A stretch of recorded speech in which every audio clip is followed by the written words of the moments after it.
Смешарики захватят мир. Ми ведемо наш репортаж зі щорічних перегонів на Кубок Пустелі. У нас найшвидкісніша машина. Кубок у нас в кишені. Головне про повороти повідомляти. Anyone says, I think we have the perfect race car.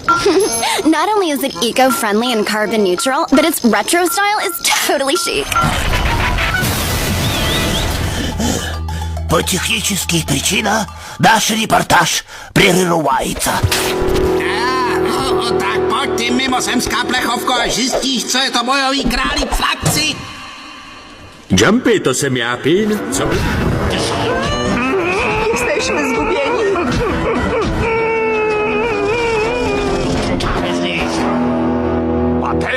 知道吗，思雅？